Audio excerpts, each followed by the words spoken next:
Sa punto pong ito, aking inaanyayahan ang OIC Hospital Director ng God Andres Bonifacio Medical Center, Dr. Janet Del Mundo Tan.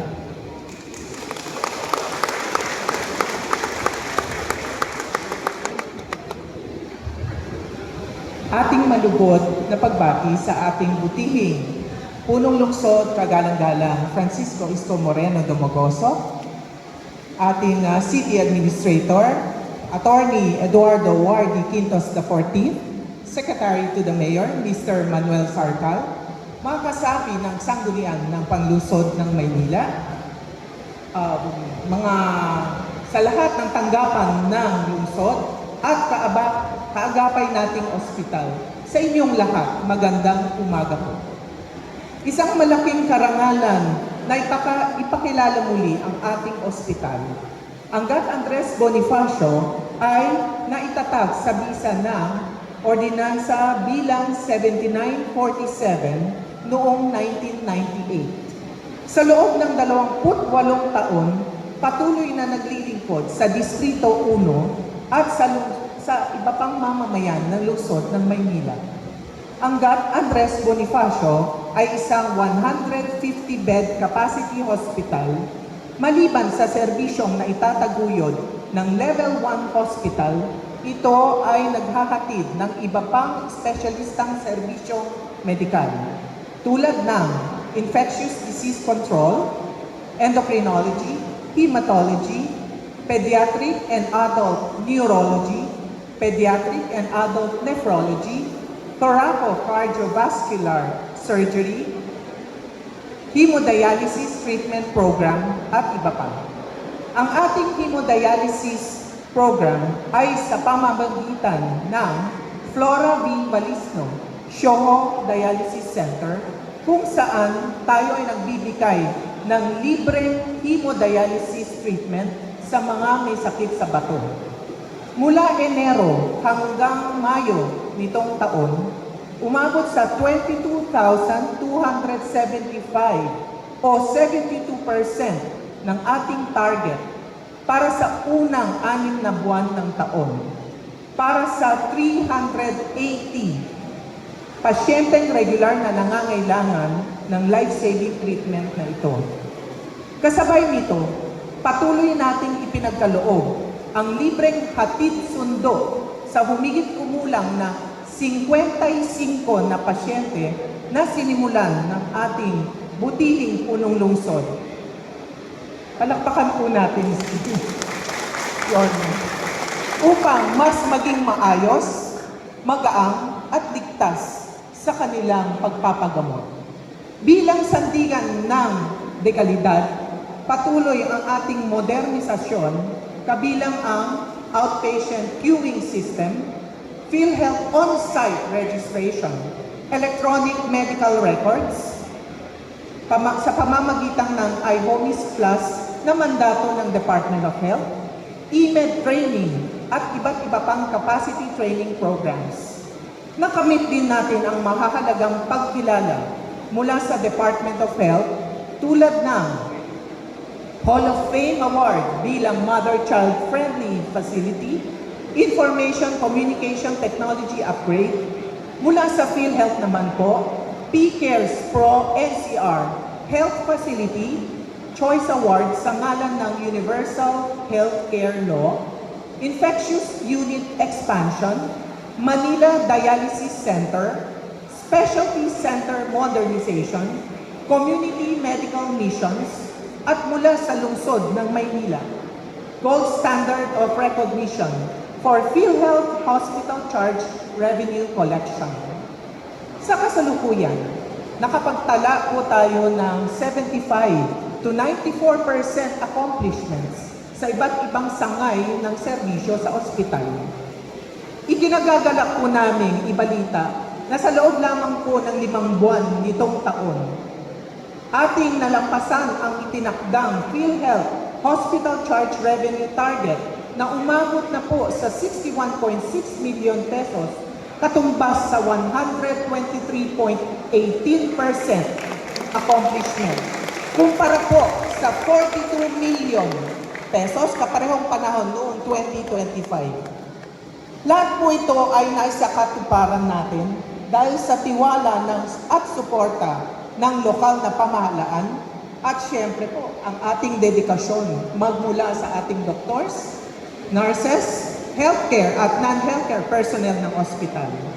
Sa ngalan ng Gat Andres Bonifacio Medical Center, taos puso po kaming nagpapasalamat sa lungsod ng Maynila. At sa puntong ito, ating pong mainit na salubungin ang ating kagalang-gala na punong lungsod, Francisco Isko Moreno Domagoso.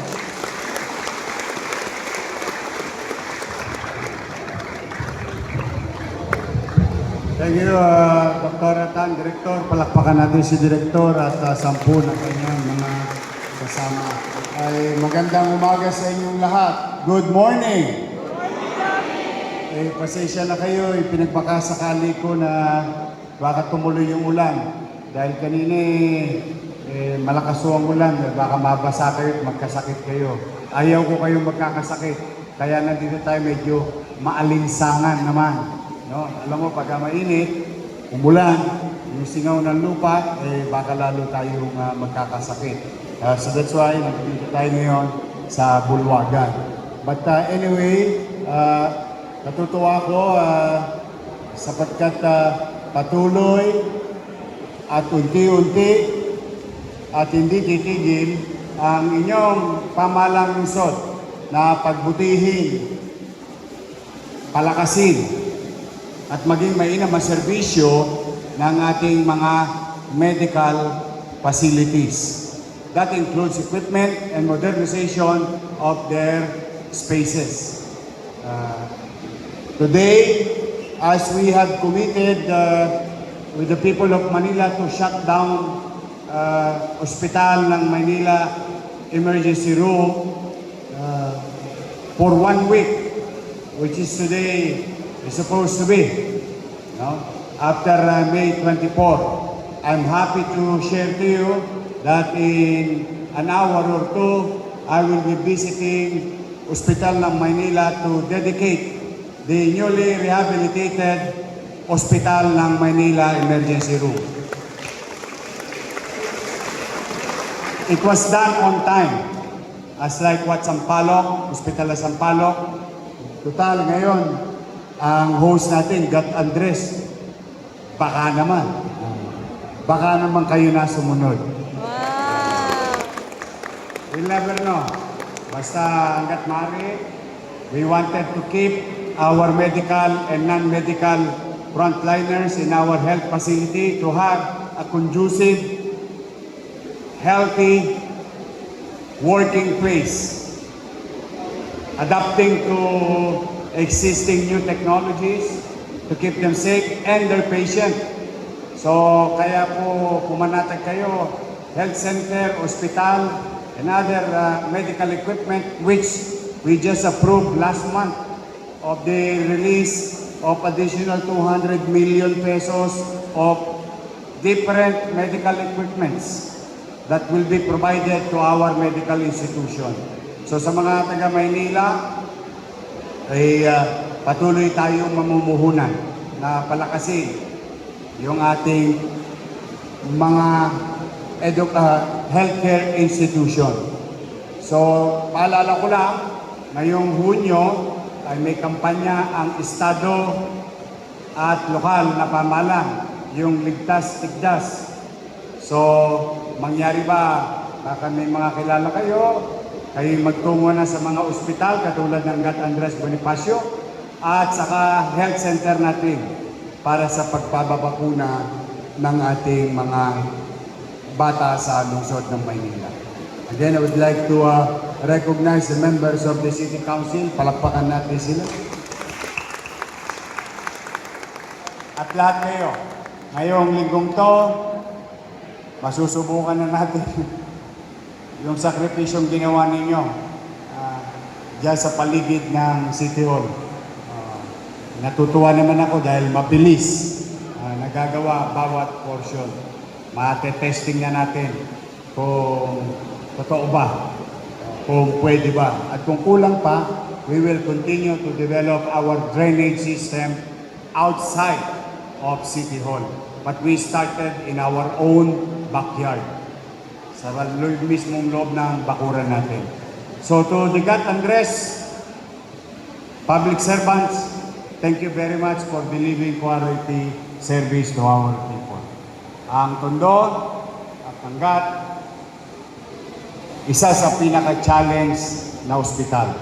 Dahil maraming mga mahihirap tayong kababayan na umaasa sa GAT Andres Bonifacio Hospital.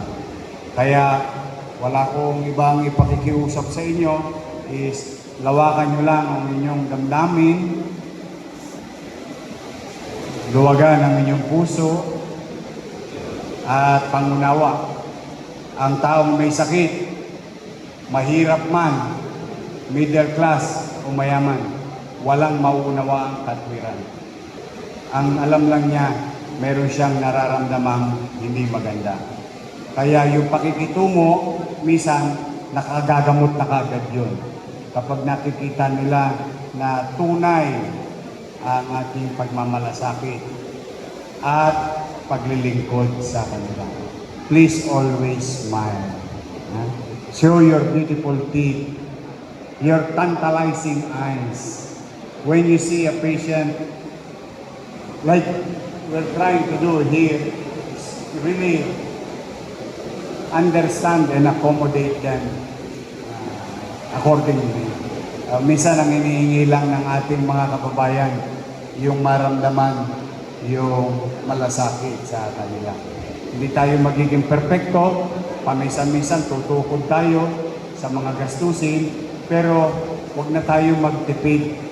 Total, wala namang bayad. Kung paano pakitunguhan ng masaya at maliwalas ang ating mga kababayan. So muli sa inyong lahat, it's another week, another challenge, but together we can face it at makakaalpas din tayo sa ating mga pagsubok sa buhay. Malapit na, 23 days na lang. Muli nating alalangin ang pagkakatatag ng ating minamahal na lungsod ng Maynila, Kapitolyo ng bansa.